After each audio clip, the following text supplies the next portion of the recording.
Năm nghệ sĩ nổi đình nổi đám, yêu nhiều vô kể, tuổi xế chiều cô độc, có người phải chạy ăn từng bữa.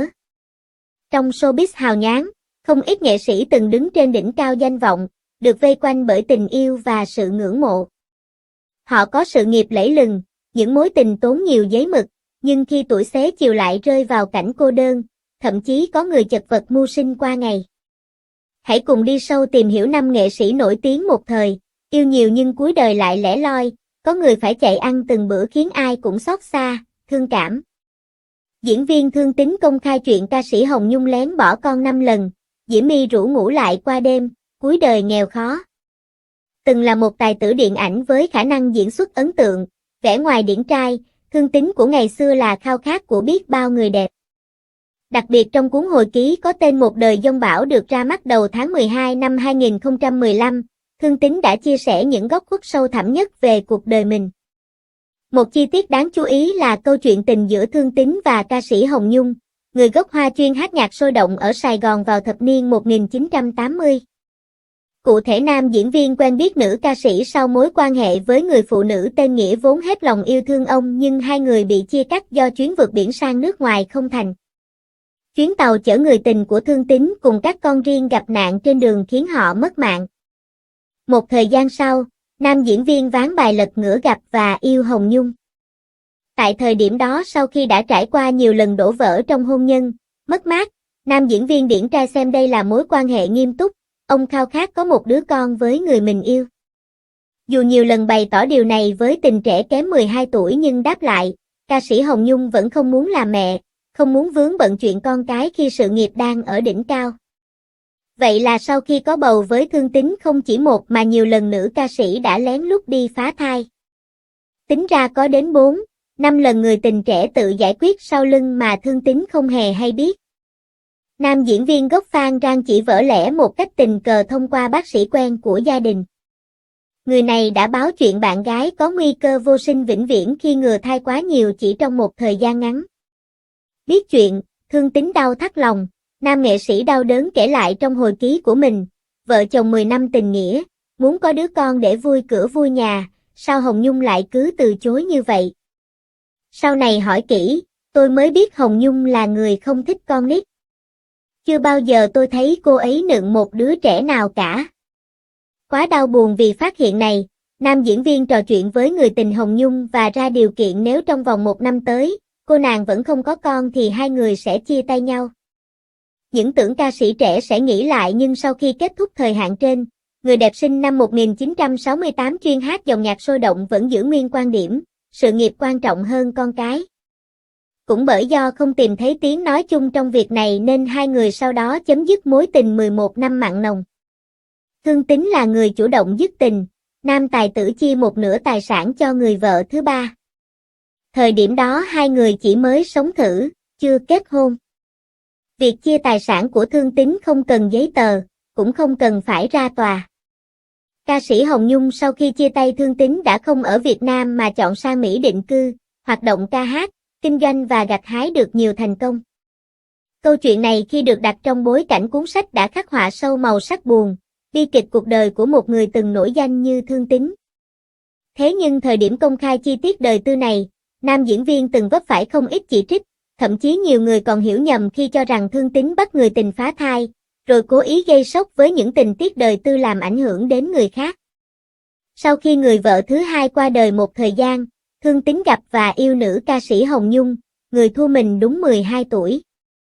Ca sĩ Hồng Nhung, người vợ thứ ba của Thương Tín là nữ ca sĩ chuyên hát nhạc vũ trường, disco ở các phòng trà tại quận 5, thành phố Hồ Chí Minh, mẹ cô là phó giám đốc một đoàn hát, gia đình có điều kiện tốt.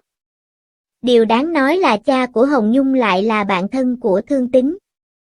Khi biết con gái mình yêu Thương Tín, ông đã ra sức ngăn cản với lý do, cha là bạn thân của nó, biết rõ tính nó không yêu ai thật lòng đâu, chỉ vui chơi vậy thôi, chơi xong rồi bỏ chứ không lấy ai đâu. Thế nhưng, bỏ ngoài tai những lời đe dọa của vị thân sinh, ca sĩ Hồng Nhung vẫn yêu Thương Tín say đắm đến mức cha cô tức giận, ra điều kiện, một là Thương Tín, hai là gia đình. Không cần phải suy nghĩ lâu, cô gái trẻ không nói không rằng lập tức lên phòng thu xếp đồ đạc rồi chào tạm biệt cha và rời khỏi nhà.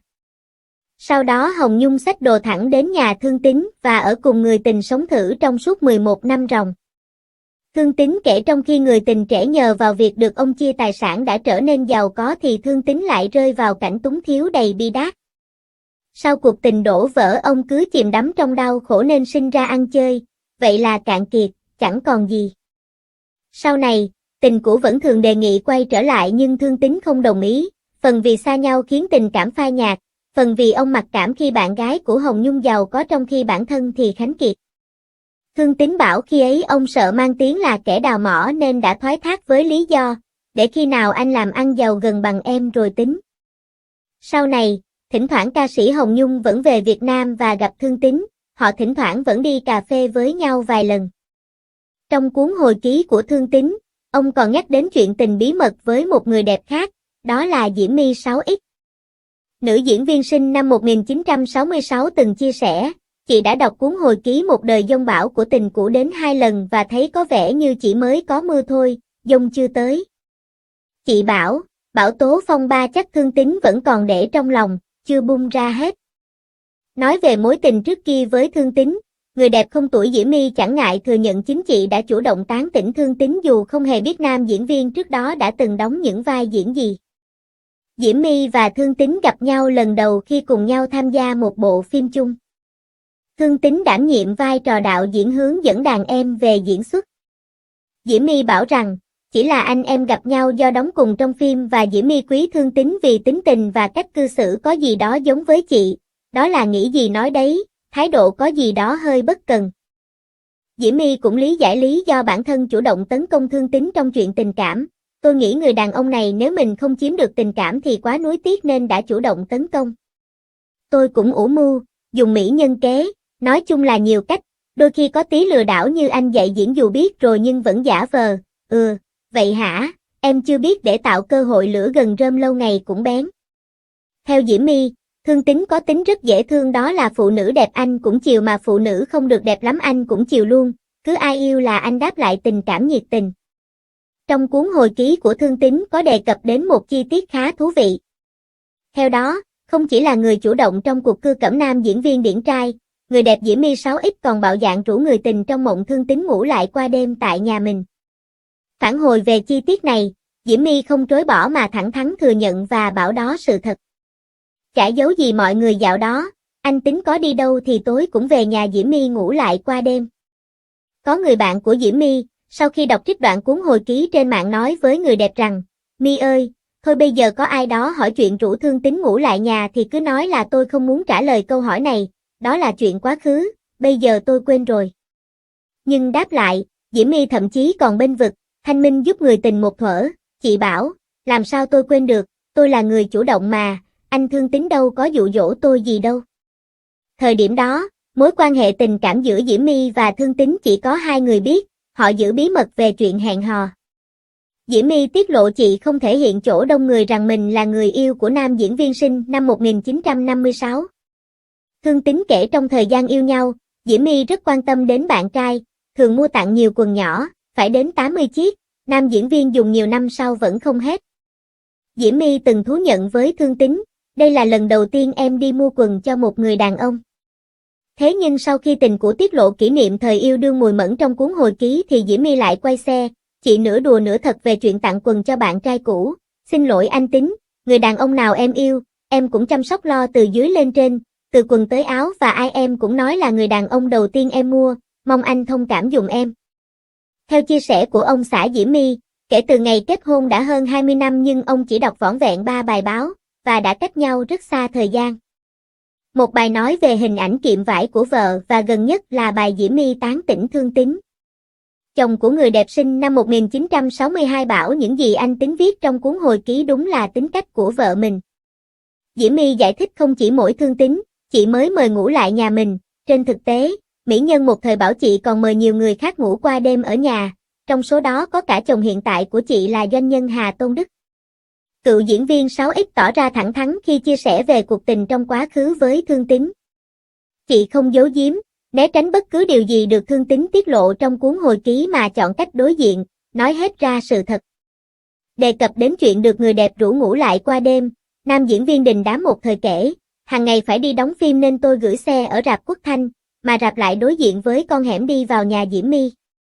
Tôi là dân làm phim, đi đêm về hôm thường xuyên nên việc gửi xe vô cùng bất tiện. Nhiều bữa thấy tôi đi diễn về quá khuya, Diễm My có vẻ rất xót. Cô nói, thôi anh ở lại ngủ đi, chứ đi bộ về mệt chết. Cứ vài lần thôi anh ở lại ngủ đi như vậy, tôi và Diễm My chính thức là tình nhân. Diễm My 6X bảo sẽ có không ít người nghĩ chị thiếu đàng hoàng khi Thương Tín công khai chuyện ông được mỹ nhân này rủ ngủ lại qua đêm ở nhà mình. Nói thật, có phải tôi rủ một mình Thương Tín ngủ lại đâu, mấy người nữa rồi mới tới ông xã tôi bây giờ mà. Đó là bản tính của tôi, những gì hồi ký do anh Tín viết đều là sự thật, tôi không có gì phải chối bỏ cả. Trái với suy đoán của nhiều người, lo ngại tiết lộ chuyện tình cảm đã qua sẽ khiến cuộc sống của người trong cuộc xáo trộn, nhưng với gia đình Diễm My thì không. Chị bảo ông xã tôn trọng quá khứ của vợ, chưa từng ghen bởi nó đã lùi vào dĩ vãng. Là vợ chồng với nhau hơn 30 năm, ông xã quá hiểu tính cách của tôi, rằng cái gì đã qua là thôi nên không bao giờ câu nệ chuyện quá khứ. Nhận xét về tình cũ, diễn viên Thương Tín bảo, trong số những người phụ nữ đã đi qua cuộc đời ông, sắc đẹp của họ chưa bao giờ là điều khiến ông xao xuyến, tôi chỉ sợ người phụ nữ có duyên thôi. Vì sắc đẹp đến lúc tàn phai đi rồi thì rất đáng sợ, nhưng người có duyên thì kể cả khi hấp hối rồi họ vẫn khiến mình động lòng và thương yêu. Diễm My là người không đẹp lắm nhưng rất có duyên. Dù rất ghét Thương Tín và từng chủ động tấn công, nhưng Diễm My chưa từng nghĩ sẽ gắn bó trọn đời với tài tử điện ảnh này. Sau 2 năm âm thầm yêu nhau ở thời điểm những năm 1980, cặp đôi đình đám một thời nhận thấy khó có thể níu giữ được trái tim của nhau, họ chủ động tách ra mà không một lời oán trách. Sau khi chia tay với Thương Tín, khoảng 7-8 năm sau thì Diễm My lập gia đình với ông xã Hà Tôn Đức, một Việt kiều nghèo hồi năm 1994 khi bước sang tuổi 28. Trong khi Diễm My tìm được người chồng yêu thương và thành công trong sự nghiệp, cặp đôi gắn bó suốt hơn 30 năm qua với cuộc sống hạnh phúc, viên mãn thì tình của Thương Tín lại ngày càng lao dốc. Nam tài tử một thời trải qua nhiều mối tình nhưng cuối đời vẫn cô đơn sau 4 lần kết hôn, đối diện với sự chật vật trong cuộc sống, bệnh tật liên miên, nhiều lần phải nhờ sự giúp đỡ của các đàn em. Nếu như trong quá khứ, Thương Tín ở đỉnh cao của tiền tài, danh vọng thì thời điểm hiện tại, ông đã chạm đáy cùng, không có tài sản gì, phải ở nhà thuê, thậm chí đi ở nhờ đồng nghiệp, trong túi nhiều lúc không có nổi 100.000 đồng. Một chi tiết đáng chú ý trong cuộc đời Thương Tín đó là ông từng được trùm xã hội đen 5 căm cho một xấp tiền và đề nghị đừng đánh bạc nữa. Theo đó, ở thời điểm đã gây dựng được tên tuổi trong làng điện ảnh, Thương Tín sa vào tật chơi bài. Nhưng thời gian chơi bài trong các sòng bạc ở quận 4, nghệ sĩ quê Phan Rang chẳng thu được lợi lộc gì, chỉ có thua và thua.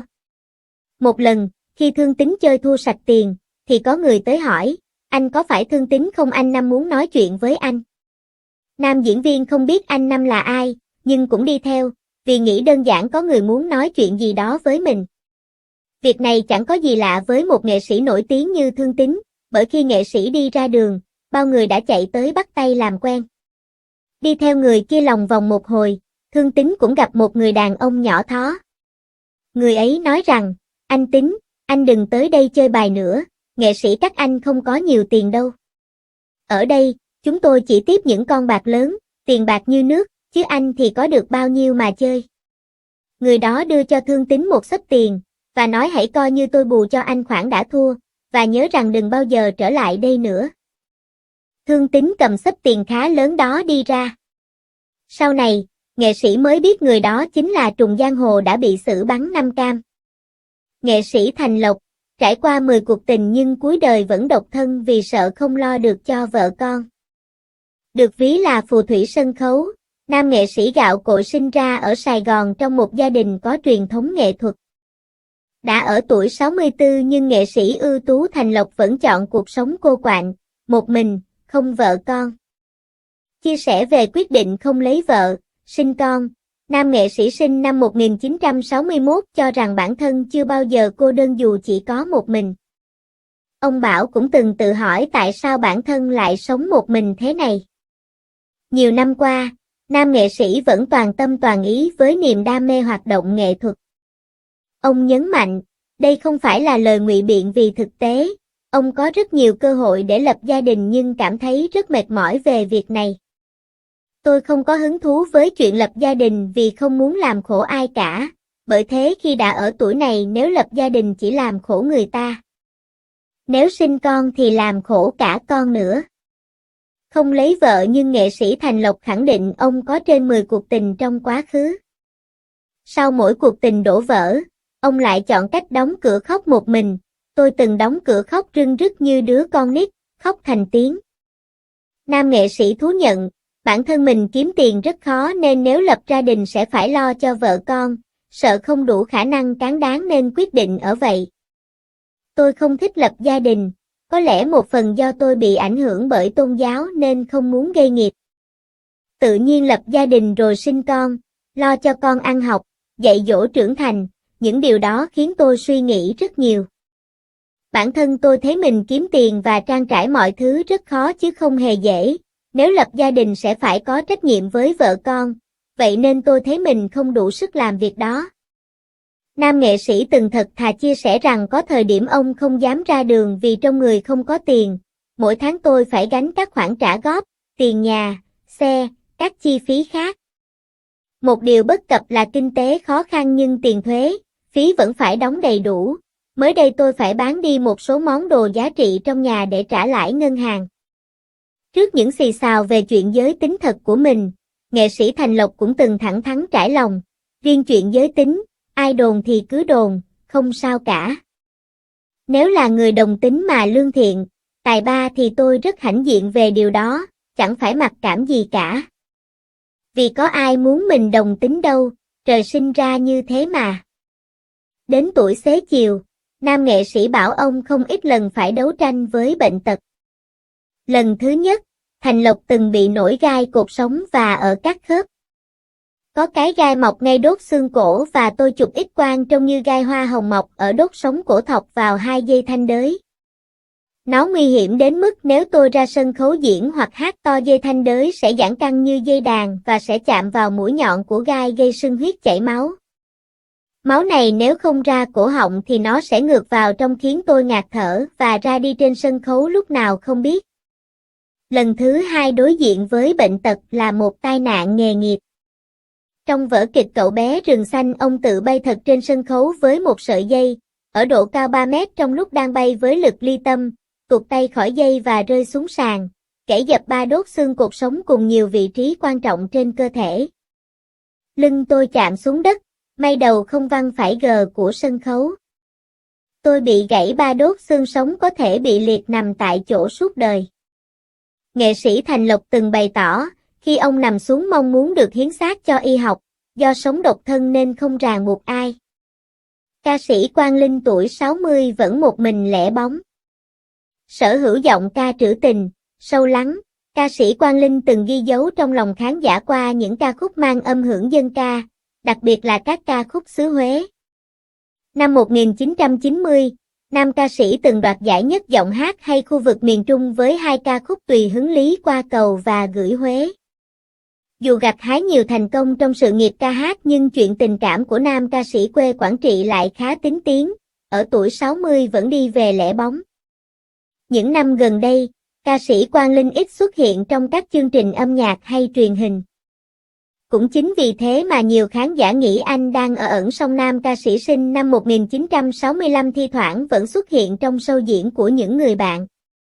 Sau nhiều năm ca hát, Quang Linh hiện tích lũy được khối tài sản không hề nhỏ.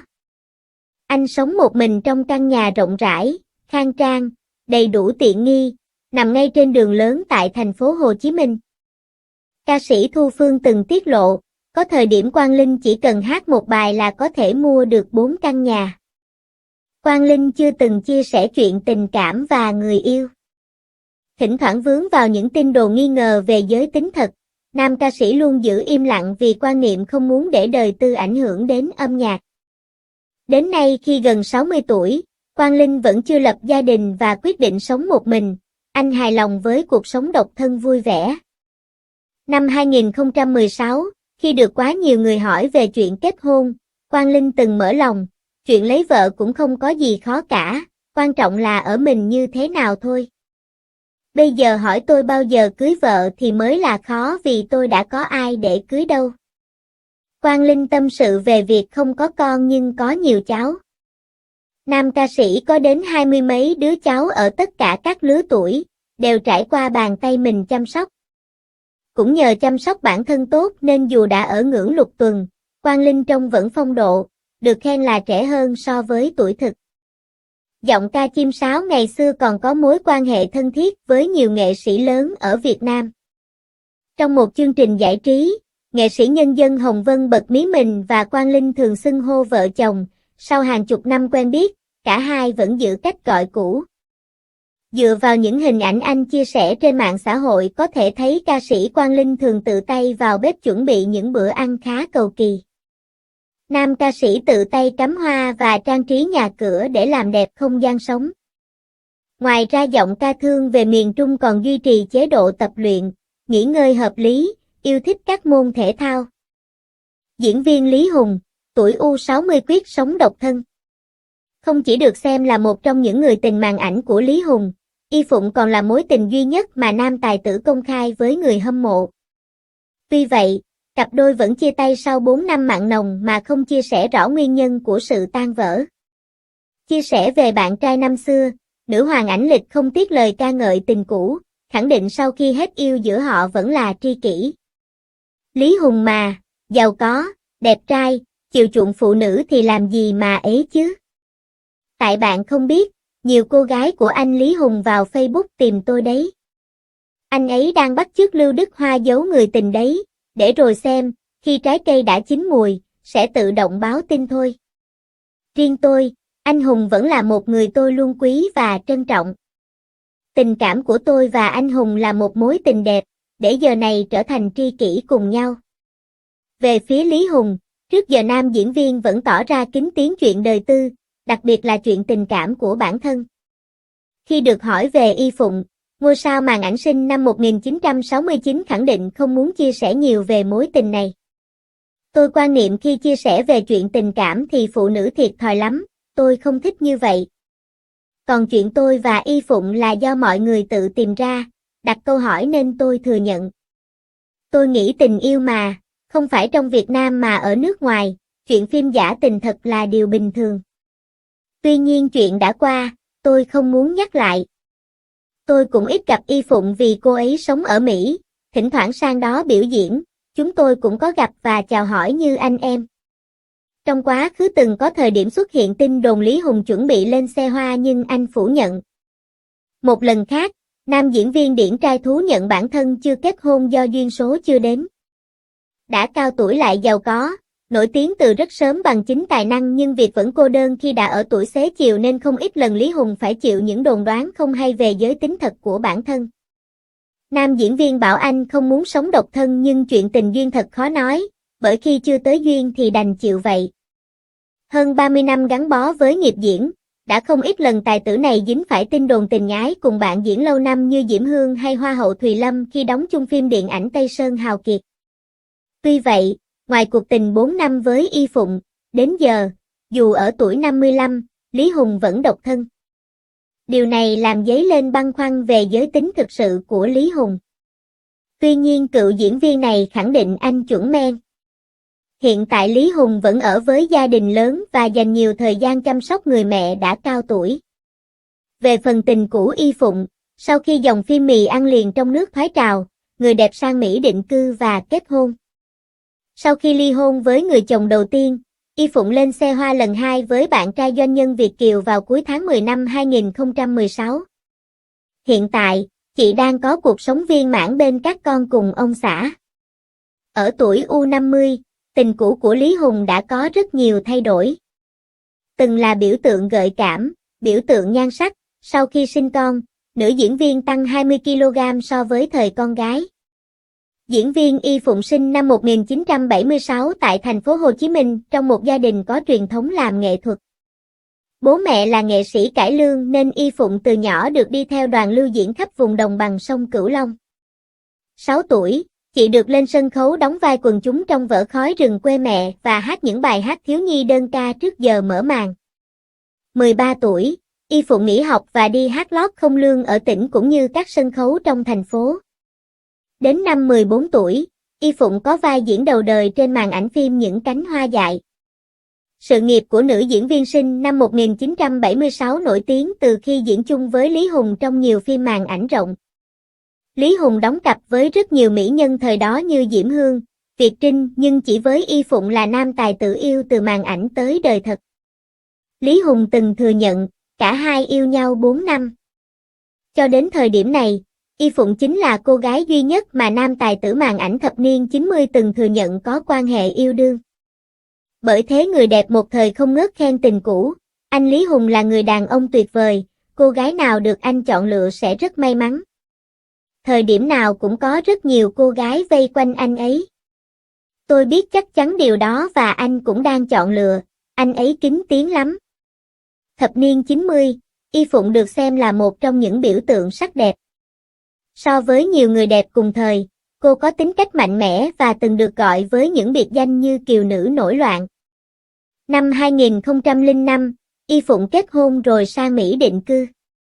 Ở hải ngoại, Y Phụng khá đắt sâu, cô thường được mời đi hát cho các chương trình nghệ thuật phục vụ cộng đồng người Việt khắp các tiểu bang nước Mỹ. Nghệ sĩ Hữu Châu, công tử nhà giàu sa cơ, U60 không lấy vợ để lo cho cháu mồ côi cha. Được biết đến là con nhà nòi khi sinh ra trong gia đình có truyền thống nghệ thuật, có bố mẹ ông đều là nghệ sĩ. Hữu Châu chia sẻ từng có cuộc sống sung túc, được ăn ngon, mặc đẹp, sống trong biệt thự, một bước xuống xe, hai bước lên xe. Khi mới lên 3 tuổi đã có một cát lương do bà nội phát nên nhìn bạn bè, anh thấy ai cũng nghèo hơn mình. Vậy mà ai ngờ, chỉ trong chốc lát, gia đình suy sụp, cậu công tử con nhà giàu ngày nào phải chui ra chui vào trong căn nhà lá, trời trở thì mưa rơi lột bột trên đầu, nước ngập dưới chân, rác rưởi nổi lên bền. Năm 19 tuổi, Hữu Châu tốt nghiệp trường nghệ thuật sân khấu 2. Từng có thời gian nghệ sĩ Hữu Châu phải làm đủ công việc để có thể phụ giúp gia đình trang trải cuộc sống như bơm xe, đi cắt cây đường phố. Và cuối cùng là mở một sạp báo nhỏ để kiếm thêm thu nhập, nuôi mẹ và các em. Từ ngày 3 bữa, thức ăn ê hề rút lại chỉ còn 1 bữa nhưng chẳng còn đủ đầy, đến tháng phải đóng tiền học cho em trai, cả gia đình phải ăn cháo thay cơm. Cũng vì đói nên có hôm đang diễn, nam nghệ sĩ từng lăn đùng trên sân khấu.